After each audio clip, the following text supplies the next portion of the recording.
तो हेलो दोस्तों, स्वागत है आप सभी का एक फ्रेश और नए एपिसोड में।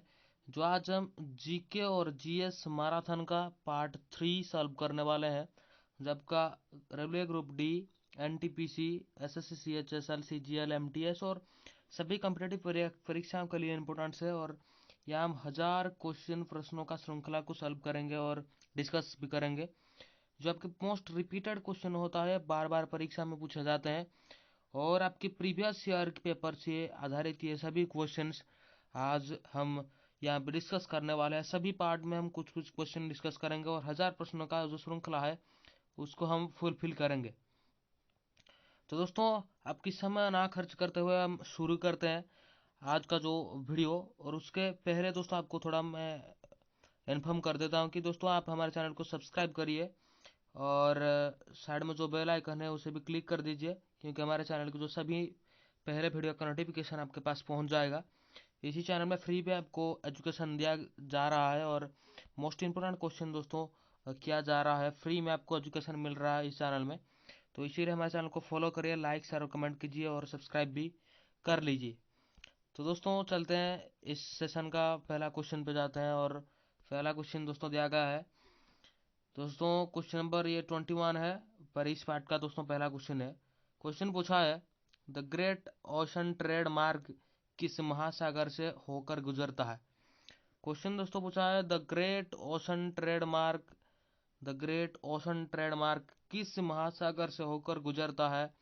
ऑप्शन दिया गया है दक्षिण अटलांटिक महासागर, उत्तरी प्रशांत महासागर, ऑप्शन सी दिया गया हिंद महासागर, ऑप्शन डी दिया गया है उत्तरी अटलांटिक महासागर। तो दोस्तों देखिए, इसका जो सही आंसर दोस्तों आपका हो जाएगा वो आपके स्क्रीन में आ जाएगा दोस्तों। और सही आंसर आपका जो है वो है दोस्तों उत्तरी अटलांटिक महासागर आपका सही आंसर है।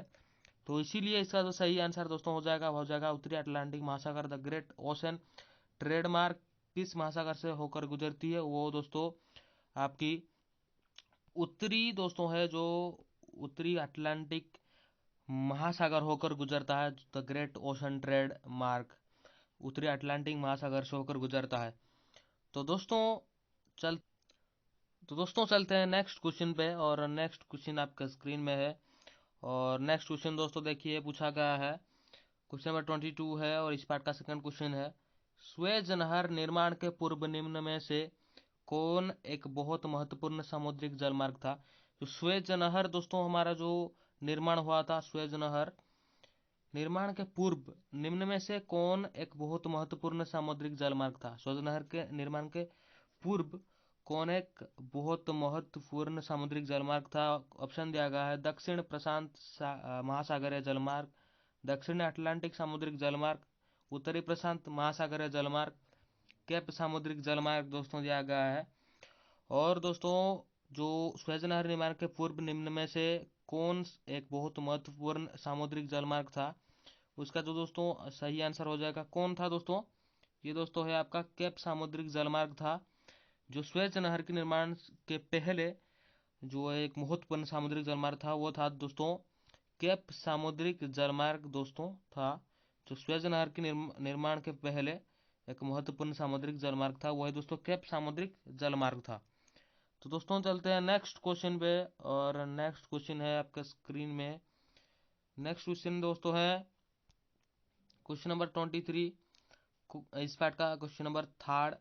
कौन सी झील स्वेज नहर जलमार्ग के मार्ग में नहीं पड़ती है। क्वेश्चन पूछा है दोस्तों, कौन सी झील जो है आपकी वो स्वेज नहर की जलमार्ग की मार्ग में नहीं पड़ता है दोस्तों, पूछा गया है। तो दोस्तों ऑप्शन दिया गया है आपकी तिम्सा झील, ग्रेट बिटर झील, गटोन झील, मंजाला झील। चार झील दिया गया है। जो कौन सा झील दोस्तों पूछा गया है, जो स्वेज नहर होता है हमारा, जो स्वेज नहर है जलमार्ग के मार्ग में उसकी वे में दोस्तों नहीं आता है। तिम्सा झील, ग्रेट बिटर झील, काटून झील, मंजाला झील दोस्तों दिया गया है। और इसका जो सही आंसर हो जाएगा दोस्तों वो है दोस्तों आपका गाटून झील। जो दोस्तों आपकी स्वेज नहर की जलमार्ग जो होता है उसकी रास्ता में, उसके मार्ग में नहीं पड़ता है दोस्तों। कौन है, काटून झील दोस्तों है। जो स्वेज नहर की जलमार्ग में नहीं पड़ती है। दोस्तों आई होप ये सभी क्वेश्चन आपको समझ में आया होता होगा दोस्तों। अगर समझ में आ रहा है तो चैनल को सब्सक्राइब करिए दोस्तों, और बेल आइकन को भी प्रेस कर दीजिए, क्योंकि हमारा वीडियो का पहला नोटिफिकेशन आपके पास पहुंच जाएगा। दोस्तों नेक्स्ट क्वेश्चन पे जाते हैं। नेक्स्ट क्वेश्चन आपका स्क्रीन में है दोस्तों, और क्वेश्चन नंबर 24 पूछा है दोस्तों, स्वेज नहर जलमार्ग के दोनों सिरों पर स्थित पतन युग्म है।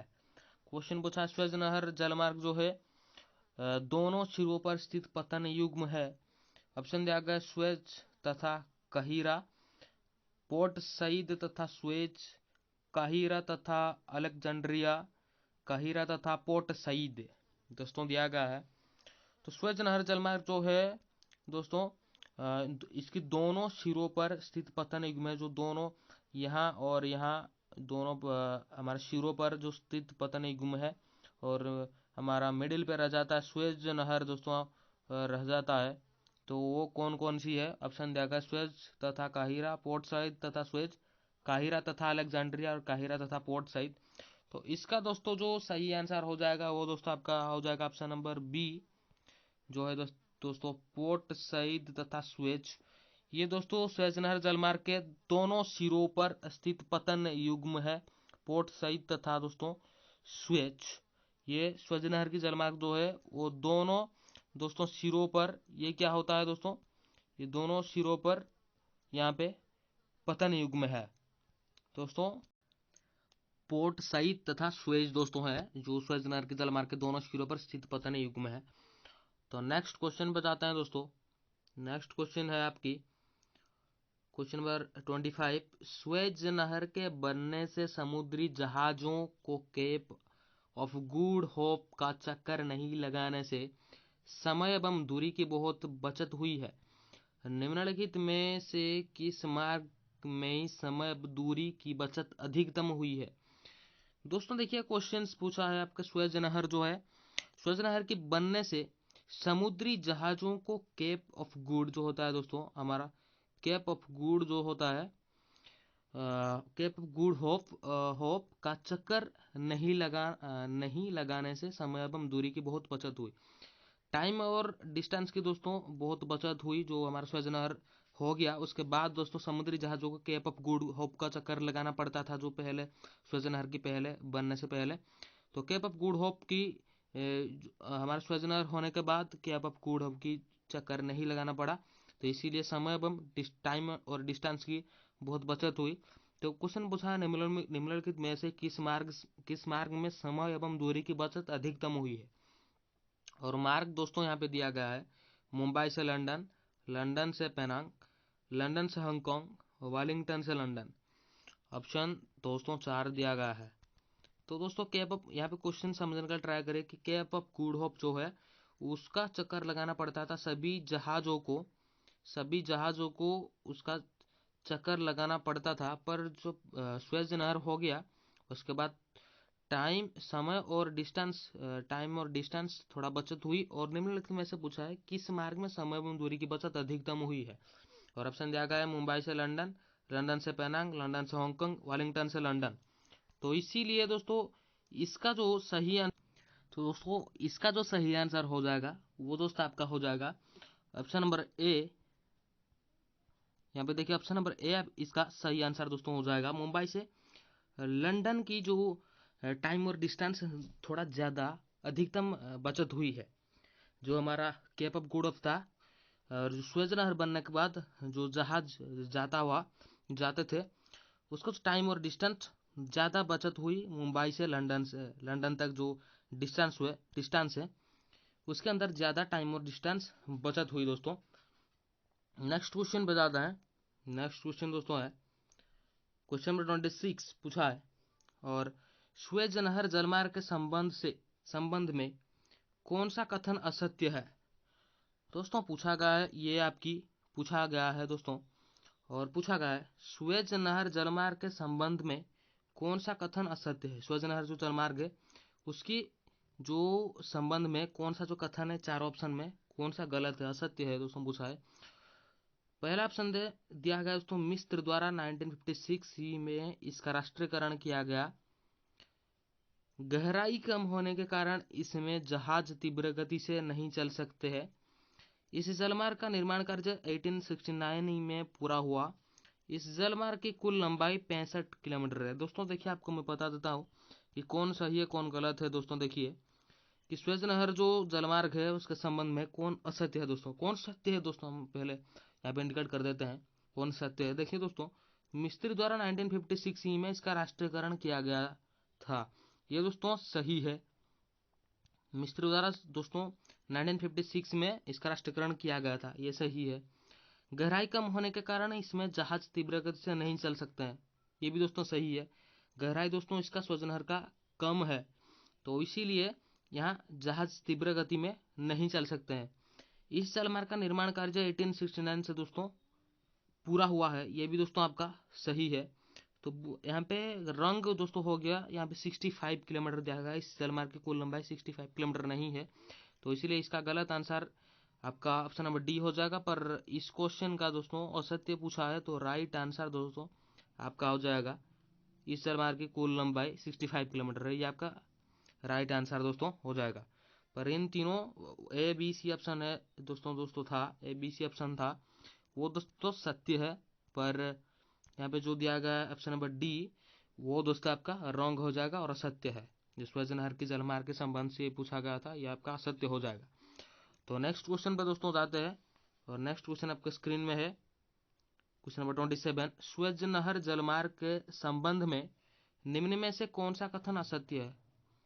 ये दोस्तों उसी तरह का क्वेश्चन पूछा है जो हमारा आया था क्वेश्चन नंबर 26 में, उसी तरह का क्वेश्चन पूछा है। स्वेज नहर के जलमार्ग के संबंध में निम्न में से कौन सा कथन असत्य है, उसको भी पूछा गया है। दोस्तों देखिए, इसको भी हम देख लेते हैं। देखिए, आपको ऑप्शन दिया गया है, इसकी उत्तरी प्रवेश द्वार पर पोर्ट सईद पतन स्थित है।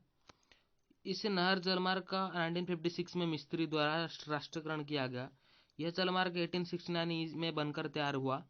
यह नहर भूमध्य सागर को फारस की गाड़ी खाड़ी से जोड़ती है, दिया गया है। दोस्तों देखिए, कौन सत्य है हम पहले निकाल देते हैं, उसके बाद जो असत्य है हम इसको इंडिकेट करेंगे। तो स्वेज नहर जलमार्ग की बारे में बताया गया है। दोस्तों देखिए, इसकी उत्तरी प्रवेश द्वार पर पोर्ट सईद पतन स्थित है, ये दोस्तों सही है। इसको जो दोस्तों उत्तरी प्रवेश द्वार है उसमें पोर्ट सईद पतन दोस्तों स्थित है, ये आपका सही हो जाएगा। दोस्तों देखिए, ये दोस्तों आपका क्या हो जाएगा, सही हो जाएगा। इस नहर जलमार्ग का 1956 में दोस्तों मिस्त्री द्वारा राष्ट्रीयकरण किया गया था, ये भी दोस्तों सही है। समझने के लिए कोशिश करिए दोस्तों, ये भी दोस्तों आपका सही हो जाएगा। 1956 में इसका राष्ट्रीयकरण किया गया था, ये भी सही हो जाएगा। यह जलमार्ग दोस्तों 1869 से बनकर तैयार हुआ, ये भी दोस्तों सही है। 1869 से ये बनकर तैयार हुआ है। और बाकी दोस्तों रह गया ऑप्शन नंबर डी, यह नहर भूमध्य सागर को फारस की खाड़ी से जोड़ती है। ये दोस्तों आपकी गलत हो जाएगा, ये फारस की खाड़ी से नहीं जोड़ती है, तो इसलिए आपका गलत हो जाएगा। पर ऑप्शन के बारे में अगर देखेंगे तो ऑप्शन नंबर डी आपका सही आंसर हो जाएगा, क्योंकि असत्य पूछा है। तो इसीलिए स्वज नहर के बारे में अगर देखेंगे तो option number A B C ये तीनों दोस्तों सही है। इसकी उत्तरी प्रवेश द्वार पर पोर्ट सईद पतन है दोस्तों, और इस नहर के जलमार्ग 1956 में मिस्त्री द्वारा राष्ट्रीयकरण किया गया था, और 1869 में बनकर यह तैयार हुआ। और यह नहर भूमध्य सागर को फारस की खाड़ी से जोड़ती है, ये आपका गलत हो जाएगा। तो इसीलिए ये ए बी सी आपका सही हो जाएगा, और ऑप्शन नंबर डी आपका गलत हो जाएगा, कथन जो असत्य हो जाएगा। तो इसका जो सही आंसर दोस्तों हो जाएगा वो दोस्तों आपका ऑप्शन नंबर डी हो जाएगा, सही आंसर इसका। दोस्तों देखिए, इसका जो सही आंसर दोस्तों हो जाएगा ऑप्शन नंबर क्या हो जाएगा दोस्तों, डी हो जाएगा। यह नगर भूमध्य सागर को फारस की खाड़ी से जोड़ती नहीं है, तो इसीलिए इसका जो असत्य कथन है ऑप्शन नंबर डी हो जाएगा, और ए बी सी आपका सही हो जाएगा। नेक्स्ट क्वेश्चन में दोस्तों चलते हैं। नेक्स्ट क्वेश्चन है क्वेश्चन नंबर 28, पूछा गया है। देखिए, सुएज नहर जलमार्ग के निर्माण के पश्चात किस जलमार्ग का महत्व कम हो गया। जो सुएज नहर जलमार्ग दोस्तों जो बनाया गया था, उसको बनाया गया, तो उसके बनाए निर्माण के पश्चात किस जलमार्ग का दोस्तों महत्व जो है दोस्तों वो थोड़ा कम हो गया। महत्व ज़्यादा था उस जलमार्ग का, पर जो स्वेज नहर बनाया गया इसलिए उसका महत्व थोड़ा कम हो गया, लेस हो गया। तो दोस्तों देखिए, ऑप्शन देखते हैं। दक्षिण अटलांटिक सामुद्रिक जलमार्ग दिया गया है, केप सामुद्रिक जलमार्ग, उत्तरी अटलांटिक सामुद्रिक जलमार्ग, उत्तरी प्रशांत महासागरीय जलमार्ग दिया गया है। तो क्वेश्चन नंबर 28 है दोस्तों। इसका जो सही आंसर दोस्तों हो जाएगा, आपको मैं बता देता हूँ कि सही आंसर इसका है केप सामुद्रिक जलमार्ग दोस्तों है। क्योंकि दोस्तों स्वेज नहर की जब निर्माण किया गया था, उसी वक्त केप सामुद्रिक जलमार्ग की क्वालिटी थोड़ा ज़्यादा था, पर निर्माण करने के बाद स्वेज नहर जलमार्ग को निर्माण करने के बाद इसका क्वालिटी थोड़ा दोस्तों लो हो गया, इसका जो महत्व थोड़ा कम हो गया। तो इसलिए केप सामुद्रिक जलमार्ग जो है उसका जो है महत्व थोड़ा कम हो गया। इसलिए इसका जो सही आंसर हो जाएगा दोस्तों केप सामुद्रिक जलमार्ग ही आपका हो जाएगा। जो स्वेज नहर जलमार्ग निर्माण किया गया था उसके पश्चात किस जलमार्ग का महत्व कम हो गया दोस्तों, केप सामुद्रिक जलमार्ग के महत्व दोस्तों थोड़ा कम हो गया। स्वेज नहर जलमार्ग के निर्माण के पहले दोस्तों इसका महत्व बहुत ज़्यादा था केप सामुद्रिक जलमार्ग का, पर स्वेज नहर जलमार्ग का निर्माण करने के बाद केप सामुद्रिक जलमार्ग के थोड़ा दोस्तों यहाँ पे जो है उसका क्वालिटी और महत्व जो है दोस्तों थोड़ा लो हो गया। नेक्स्ट क्वेश्चन पे जाते हैं। नेक्स्ट क्वेश्चन नंबर 29 है, स्वेज नहर जलमार्ग के अंतर्गत जलयानों को पार करने में कितना समय लगता है। जो दोस्तों हमारा स्वेज नहर है पूछा गया है, जो हमारा स्वेज नहर है देखिए जलमार्ग है दोस्तों, उसके अंतर्गत जलयानों को पार करने में कितना समय लगता है। स्वेज नहर का जो डिस्टेंस होता है दोस्तों यहाँ से यहाँ तक दोस्तों, जो जलयान को यहाँ पे देखिए जलयान को जो पार करने में लिए इसका जो डिस्टेंस को दोस्तों देखिए, इसका जो डिस्टेंस है ये डिस्टेंस को दोस्तों पार करने के लिए कितना समय दोस्तों लगता है। तो देखिए स्वेज नहर की जो ये डिस्टेंस को पार करने के लिए ऑप्शन दिया गया 15 घंटे, 24 घंटे, 11 घंटे, 21 घंटे।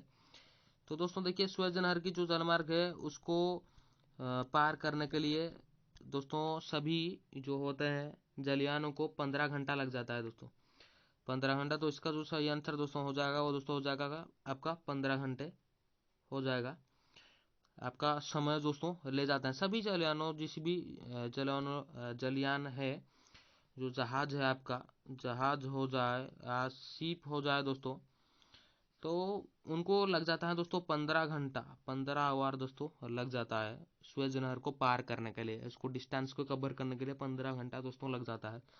नेक्स्ट क्वेश्चन पे जाते हैं दोस्तों। नेक्स्ट क्वेश्चन है क्वेश्चन नंबर 30, संसार की सबसे बड़ी पोतवाहक नहर है। देखिए दोस्तों एक इंपोर्टेंट क्वेश्चन है, आपकी मोस्ट इंपोर्टेंट क्वेश्चन है, आपकी प्रीवियस ईयर की पेपर से दोस्तों लिया गया है क्वेश्चन, बार बार परीक्षा में रिपीट होता है, मोस्ट रिपीटेड क्वेश्चन है दोस्तों आपकी, और इसको नोट डाउन करते रहिए कि मोस्ट इंपोर्टेंट क्वेश्चन है। और क्वेश्चन पूछा है संसार की सबसे बड़ी पोतवाहक नहर है, जो पोतवाहक नहर है दोस्तों कौन है। ऑप्शन दिया गया है पनामा नहर, स्वेज नहर, कील नहर, सू नहर दोस्तों दिया गया है। तो देखिए दोस्तों जो सबसे बड़ी पतवाहक है, सबसे बड़ी दोस्तों हमारा जो पतवाहक है वो दोस्तों है आपका स्वेज नहर, समझने का ट्राई करिए, वो दोस्तों आपका है स्वेज नहर, जो आपका सबसे बड़ी पोतवाहक है वो दोस्तों आपका हो जाएगा क्या दोस्तों, हो जाएगा स्वेज नहर है।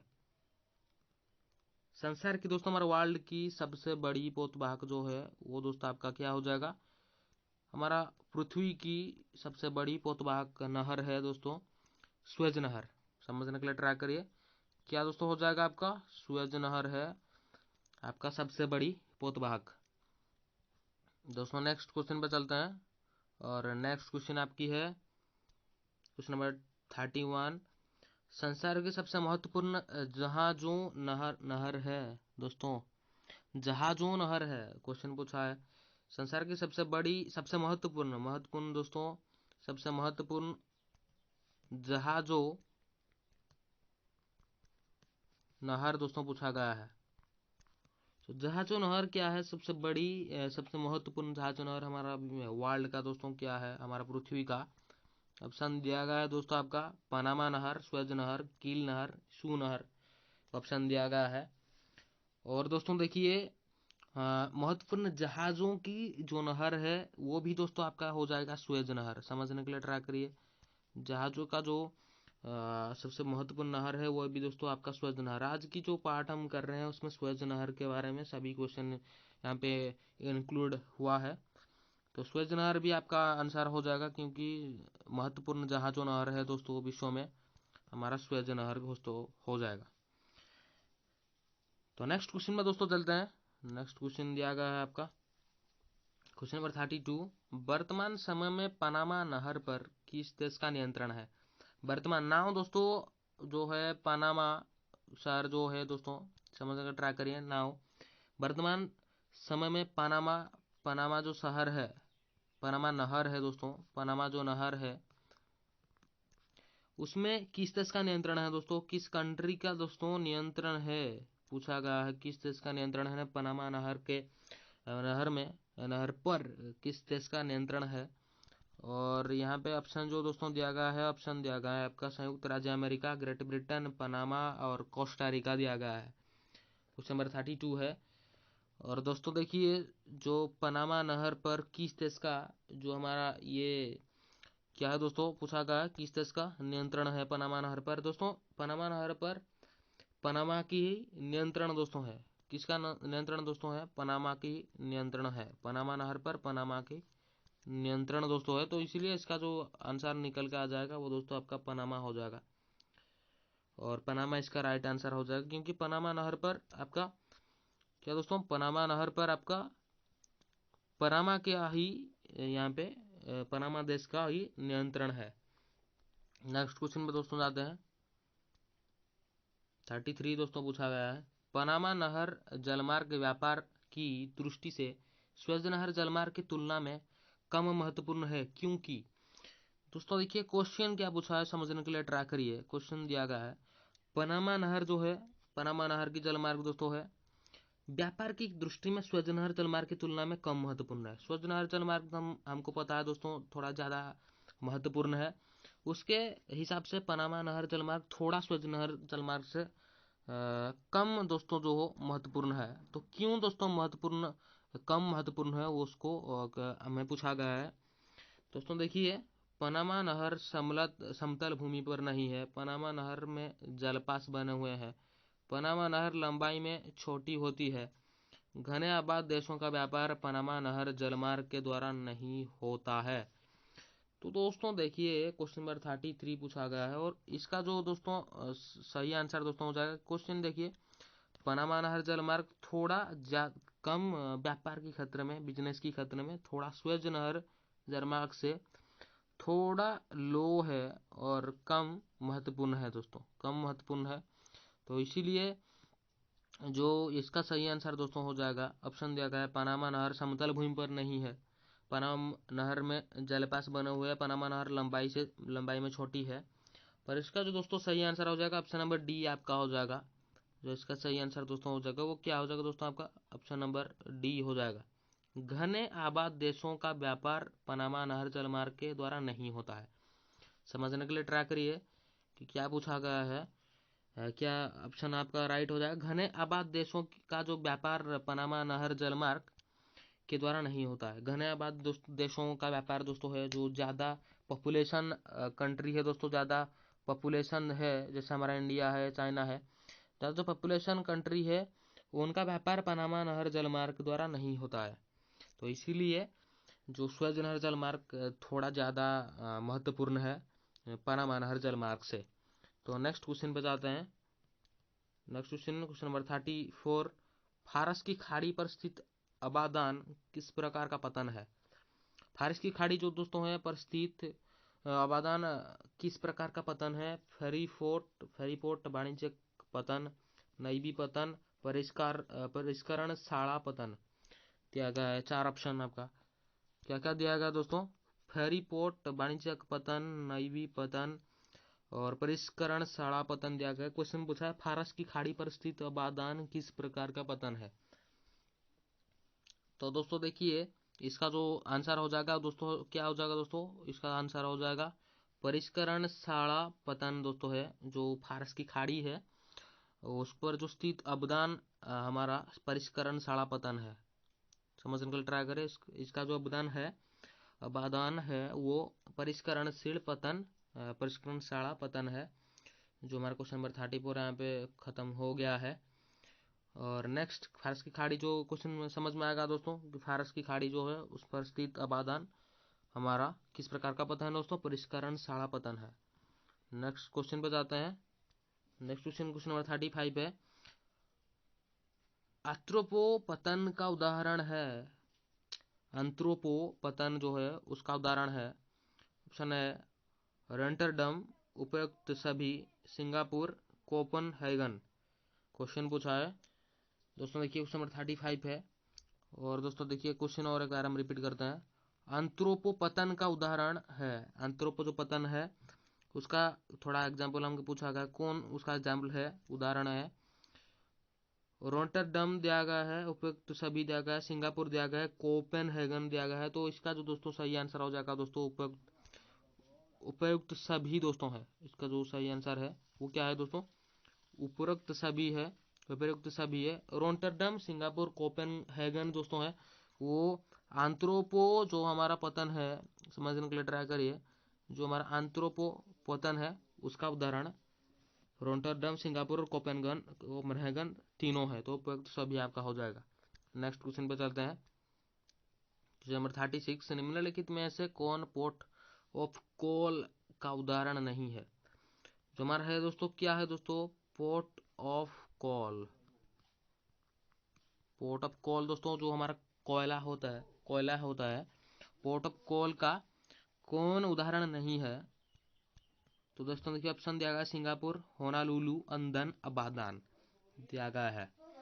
तो दोस्तों इसका जो सही आंसर हो जाएगा दोस्तों, देखिए निम्नलिखित में से कौन पोर्ट ऑफ कॉल जो है, पोर्ट ऑफ कॉल जो कोयला का जो यहाँ पे खदान है उसका उदाहरण नहीं है। दोस्तों देखिए जो सिंगापुर है, सिंगापुर में दोस्तों पोर्ट ऑफ कॉल है, और होनोलुलु में भी पोर्ट ऑफ कॉल है, अदन में भी पोर्ट ऑफ कॉल है। और दोस्तों अबादान जो है, अबादान में पोर्ट ऑफ कॉल नहीं है। तो इसीलिए दोस्तों अबादान आपका सही आंसर हो जाएगा। पोर्ट ऑफ कॉल का उदाहरण अबादान दोस्तों नहीं होगा। ये दोस्तों आपका नहीं होगा, क्या दोस्तों, पोर्ट ऑफ कॉल का उदाहरण नहीं होगा। तो इसीलिए अबादान है इसका सही आंसर हो जाएगा। सिंगापुर में दोस्तों पोर्ट ऑफ कॉल है, होनालुलु में भी पोर्ट ऑफ कॉल है, अंदर में पोर्ट ऑफ कॉल है दोस्तों, पर अबादान पे पोर्ट ऑफ कॉल नहीं है। इसीलिए अबादान आपका उदाहरण नहीं होगा पोर्ट ऑफ कॉल का। नेक्स्ट क्वेश्चन पे जाएंगे। नेक्स्ट क्वेश्चन है 37, किस देश में पाइपलाइन की लंबाई वहां के रेल मार्ग की कुल लंबाई से भी अधिक है। क्वेश्चन मोस्ट इंपोर्टेंट क्वेश्चन दोस्तों पूछा गया है आपके स्क्रीन में। दोस्तों दिया गया है कि किस देश में, और एक बार रिपीट करते हैं दोस्तों क्वेश्चन, किस देश में पाइपलाइन की लंबाई वहां के रेलमार्ग को की कुल लंबाई से भी अधिक है। तो किस देश है दोस्तों, उसका जो पाइपलाइन है उसका जो लंबाई है, उसका जो डिस्टेंस है वो दोस्तों रेलमार्ग की ट्रेन लाइन की भी लंबाई से ये ज्यादा है दोस्तों। ये ज्यादा है, ये थोड़ा कम है। किस तरह से जो इसका पाइपलाइन की लंबाई रेलमार्ग की कुल लंबाई से भी अधिक है। और ऑप्शन दिया गया संयुक्त राज्य America, option B Bharat, option C रूस, ऑप्शन डी सऊदी अरब दिया गया है। तो दोस्तों आपको बता देता हूँ कि इसका जो सही आंसर हो जाएगा वो आपका यूएसए हो जाएगा, संयुक्त राज्य अमेरिका दोस्तों हो जाएगा। और यूएसए में पाइपलाइन का जितना लंबाई है उसमें ट्रेन लाइन का उनका रेल मार्ग की कुल लंबाई थोड़ा कम है, और पाइपलाइन की लंबाई थोड़ा दोस्तों ज़्यादा है, और ट्रेन लाइन की लंबाई दोस्तों कम है। तो इसलिए यूएसए इसका सही आंसर दोस्तों हो जाएगा। और यूएसए आपका किस ऑप्शन में है, ऑप्शन नंबर ई में है, संयुक्त राज्य अमेरिका इसका सही आंसर हो जाएगा। संयुक्त राज्य अमेरिका में जो पाइपलाइन की लंबाई है वो रेलमार्ग की कुल लंबाई से भी अधिक दोस्तों है। तो नेक्स्ट क्वेश्चन पे दोस्तों चलते हैं। नेक्स्ट क्वेश्चन है आपकी स्क्रीन में। क्वेश्चन नंबर दोस्तों 38, विश्व की सबसे लंबी गैस पाइपलाइन है।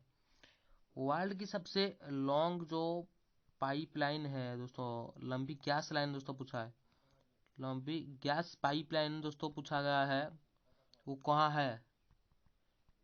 लंग गैस पाइपलाइन दोस्तों, big inch pipeline, Comecon gas pipeline, trans Canada gas pipeline, HB J gas pipeline. कौन पाइपलाइन जो है दोस्तों विश्व में सबसे लंबा गैस पाइपलाइन है। ऑप्शन दिया गया बिग इंच पाइपलाइन, और कोमेकन यहाँ पे दिया गया गैस पाइपलाइन दिया गया, ट्रांस कनाडा गैस पाइपलाइन दिया गया है और HBJ गैस पाइपलाइन दिया गया है। दोस्तों इसका जो आंसर हो जाएगा दोस्तों हो जाएगा आपका ट्रांस कनाडा गैस पाइपलाइन है। जो ट्रांस कनाडा दोस्तों गैस पाइपलाइन है वो विश्व की सबसे लंबी गैस पाइपलाइन है। कौन है दोस्तों? ट्रांस कनाडा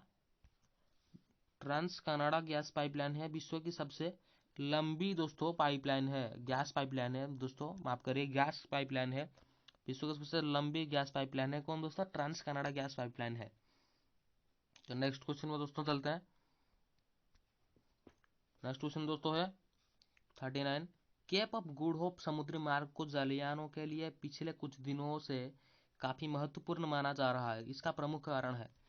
दोस्तों देखिए ऑप्शन यहाँ पे क्वेश्चन पूछा गया है, जो केप ऑफ गुड होप दोस्तों है, केप ऑफ गुड होप जो है समुद्री मार्ग है, उसको जलयानों के लिए पिछले कुछ दिनों में काफी महत्वपूर्ण माना जा रहा है, इसका प्रमुख कारण है। ऑप्शन दिया गया स्वेज नहर जलमार्ग दोस्तों दिया गया 39। स्वेज नहर जलमार्ग पर लिया जाने वाला टोल कर बहुत अधिक है। और बी दिया गया दोस्तों उपयुक्त सभी। और सी दोस्तों दिया गया दक्षिण अफ्रीका राज्यों के विकसित होने के साथ इस मार्ग से होने वाले व्यापार से अत्यधिक वृद्धि हुई है। बड़े बड़े तेलवाहक जहाज या टैंकर संकीर्ण तथा अपेक्षाकृत कम शहरी स्वेज नहर ये यात्रा नहीं कर सकते। तो पता था दोस्तों इसका जो सही आंसर हो जाएगा, आपको कैसे एक एक समझाता हूँ। दोस्तों देखिए स्वेज नहर जलमार्ग पर लिया जाने वाला टोल बहुत अधिक होता है, इसीलिए ये भी एक सही आपका ऑप्शन हो जाएगा। दक्षिण अफ्रीका के राज्यों में विकसित होने के साथ इस मार्ग से होने वाले व्यापार में अत्यधिक वृद्धि हुई है, ये भी सही है। बड़े बड़े तेलवाहक जहाज या टैंकर संकीर्ण तथा अपेक्षाकृत कम शहरी स्वेज नहर में यात्रा नहीं कर सकते हैं, ये भी सही है। तो इसलिए इन तीनों कारण है, तो इसीलिए उपयुक्त सभी दोस्तों है आपका सही आंसर हो जाएगा। जो यहाँ पे कौन सा सही आंसर दोस्तों होगा? उपयुक्त सभी आपका सही आंसर हो जाएगा। क्यों दोस्तों? क्योंकि इन तीनों A, C, D तीनों कारण है जिसीलिए केप ऑफ गुड होप समुद्री मार्ग जलयानों के लिए पिछले कुछ दिनों में काफी महत्वपूर्ण माना जा रहा है। उसका प्रमुख कारण दोस्तों A, C, D तीनों है, तो इसलिए उपयुक्त सभी दोस्तों हो जाएगा। नेक्स्ट क्वेश्चन पे दोस्तों चलते हैं। इस सेशन का अंतिम क्वेश्चन है क्वेश्चन नंबर 40। निम्नलिखित में से कौन सा कथन पनामा नहर जलमार्ग के संबंध में सत्य है? क्वेश्चन पूछा है दोस्तों, निम्नलिखित में से कौन सा कथन जो है वो पनामा नहर जलमार्ग जो है उसके लिए उसका संबंध में सत्य है, उसके पनामा नहर जलमार्ग जो है उसका संबंध में असत्य दोस्तों दिया गया है। तो पढ़ लेते हैं ऑप्शन। दोस्तों यह नहर जलमार्ग 1914 में बनकर तैयार हुई। इस नहर जलमार्ग की लंबाई 115 किलोमीटर है। यह नहर जलमार्ग अटलांटिक महासागर को प्रशांत महासागर से जोड़ती है। इस नहर जलमार्ग में तीनों लोक है। तो दोस्तों देखिए एक एक मैं आपको समझाता हूँ कौन दोस्तों सत्य है। दोस्तों देखिए यह नगर जलमार्ग जो है 1914 में बनकर तैयार हुई, ये दोस्तों राइट है। यह नहर जलमार्ग अटलांटिक महासागर को प्रशांत महासागर से दोस्तों जोड़ती है, ये भी राइट है। यह नगर जलमार्ग में तीनों लोक है दोस्तों, ये भी दोस्तों राइट है। और रंग दोस्तों हो गया इस नहर जलमार्ग की लंबाई 115 किलोमीटर दोस्तों और नहीं है, तो इसीलिए इसका जो आंसर हो जाएगा वो दोस्तों आपका हो जाएगा ऑप्शन नंबर बी। पर A, C, D दोस्तों आपका सही आंसर हो जाएगा, पर ऑप्शन नंबर बी दोस्तों आपका गलत आंसर हो जाएगा। और पर आंसर आपका ऑप्शन नंबर बी सही हो जाएगा। क्यों दोस्तों? क्वेश्चन पे पूछा गया है, इसीलिए दोस्तों ये आपका सही आंसर हो जाएगा। पूछा गया था कि असत्य कौन है दोस्तों, तो असत्य हमारा ऑप्शन नंबर बी में है। इस नहर जलमार्ग की लंबाई 115 किलोमीटर नहीं है, पर यहाँ पे 115 किलोमीटर है, तो असत्य दोस्तों ऑप्शन नंबर बी हो जाएगा। पर सत्य दोस्तों हमारा हो जाएगा जो option number A, C, D। 1914 में इसको बनाया गया था और नहर जलमार्ग अटलांटिक महासागर प्रशांत महासागर को जोड़ती है। इस नहर जलमार्ग में 3 लोग हैं। तो दोस्तों यहाँ पे प्रश्न सब खत्म होता है। एक मैं आपके लिए एक लेकर आया हूँ, उसको आपको समझाने के लिए ट्राई करता हूँ। एक इमेज दोस्तों यहाँ पे है, ये दोस्तों एक इमेज है, ये दोस्तों है एक माइक्रोचिप। समझने का ट्राई करें दोस्तों, ये है दोस्तों एक माइक्रोचिप दोस्तों है, और इसको नासा की वैज्ञानिकों के द्वारा बनवाया गया है। नासा के जो वैज्ञानिक है उनके द्वारा बनवाया गया है। इसका दोस्तों जो हमारा यहाँ पे देखिए इसका जो कार्य है क्या वार्क है दोस्तों, ये अगर आपकी पास रहता है, समझने के लिए ट्राई करिए, ये अगर आपके पास रहता है तो आप सच बोल रहे हैं या झूठ बोल रहे हैं। पहला इसका जो दोस्तों देखिए, मैं आपको और एक बार समझाता हूँ। पहला जो इसका कारण है दोस्तों देखिए, पहला जो इसका बनवाया गया है, क्यों दोस्तों बनवाया गया है, देखिए आप सच बोल रहे हैं या झूठ बोल रहे हैं, ये आपका इंडिकेट कर लेगा ये, अगर आपके पास है। और दूसरी यहाँ पे देखिए, दूसरा जो उसका प्लस पॉइंट है वो है दोस्तों, आप दुनिया की किस जगह में दोस्तों है, वो अगर इस चिप आपके पास है तो ये इंडिकेट कर सकता है आप कहाँ है। वो गूगल की सर्च में जाकर हम अगर चेक करते हैं आपकी लोकेशन, तो लोकेशन अगर दोस्तों चेक करते हैं तो मिल जाता है। और दोस्तों बहुत अच्छा ये प्रोडक्ट बनाया गया है दोस्तों, नासा की जो वैज्ञानिक के द्वारा।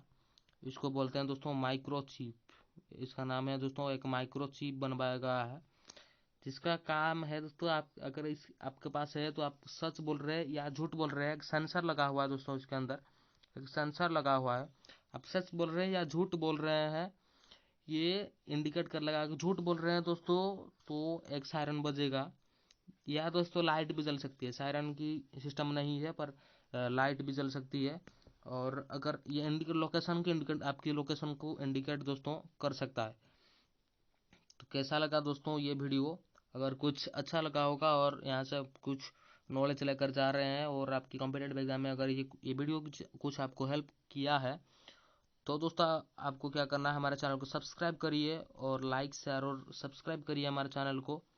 और सामने जो बेल आइकन है उसको क्लिक कर दीजिए और लाइक शेयर कमेंट कीजिए, शेयर करिए, सभी आपके स्टूडेंट के पास पहुंचाइए इस वीडियो को। और दोस्तों मिलते हैं अगली वीडियो में कुछ नए और इंटरेस्टिंग क्वेश्चन को लेकर, आपकी मोस्ट इंपोर्टेंट क्वेश्चन को लेकर, प्रीवियस ईयर के पेपर से जो लिया गया है आपके सभी कम्पिटेटिव एग्जाम के लिए इंपॉर्टेंट है, उस क्वेश्चन को लेकर मैं आपके पास दोस्तों पेश करूँगा। तो ये देखिए, ये कैसा लगा आपको, नासा की वैज्ञानिक बनाया है दोस्तों इसको, इसका दोनों कार्य दोस्तों आपको याद करना होगा, सच या झूठ आप बोल रहे हैं इसका इंडिकेट ये कर देगा, लाइट आपका ऑन अप हो जाएगा। और लोकेशन दोस्तों, इसका इंडिकेट आपकी लोकेशन ही इंडिकेट कर सकता है, आप जहाँ भी है वर्ल्ड की जहाँ भी है लोकेशन इंडिकेट कर सकता है। तो इसीलिए ये इंपॉर्टेंट है, और इंपॉर्टेंट क्वेश्चन लेके मैं आऊँगा और एक फ्रेश और नए एपिसोड में। तब तक के लिए दोस्तों जय हिंद।